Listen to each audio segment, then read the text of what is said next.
What is the Quran? It is a set of 7th century revelations from God made to Muhammad in 2 cities, Mecca and Medina, in what is now Saudi Arabia. It heralds the truth that there is only one God, not the many gods still being worshipped in ancient Arabia. Of course, this was not the earliest revelation that there is only one God. That had been taught in Hebrew to the Jews and in Greek to the Christians before it was taught to Muslims in Arabic. These 3 sets of revelation set apart the people of the book, each with their own special covenant from the same God. There is only one. We believers in one God are on the same team, as it were, and should protect one another's places of worship, listed in the Quran as monasteries, churches, synagogues, and mosques, where God's name is much invoked. The Quran does not confine God's action to the formal covenants of religion. God tells us that He sends messages to all men all the time, beginning with Adam, who repented his sin in the garden and became the first prophet. The unending stream of prophets includes Moses and Jesus. Muhammad himself is the seal of the prophets, not as canceling former covenants, but as confirming them.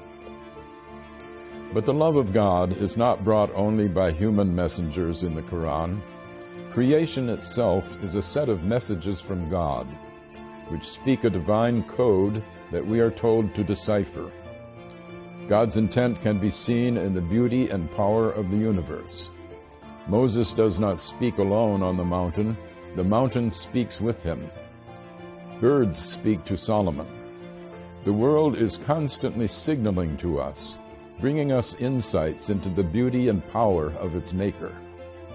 This should call us to a reverence for God's handiwork, an important message for our ecologically challenged era. The Quran has more of poetry in it than of legislation. It sets ethical norms while stressing the need for mercy in our dealings with God's fellow creatures. Force is allowed only for self-defense, and never as a way of spreading religion. Commercial dealings with fellow Muslims or with non-Muslims should be meticulously fair and never extortionate. The relations of the sexes were still polygamous in the 7th century, as among the ancient Hebrews and the original Mormons, but women are to be honored. In fact, the dowry that was paid to a husband's family by the bride's family in Europe was paid in the Quran directly to the bride, and she retains this bride right even if the husband divorces her or if she divorces him. This carved out an area of women's rights unparalleled in the 7th century. The Quran is a book of many levels and great depths. Even non-Muslims can learn from it, as Pope Francis has proclaimed. I am Garry Wills for the Amerstein Center.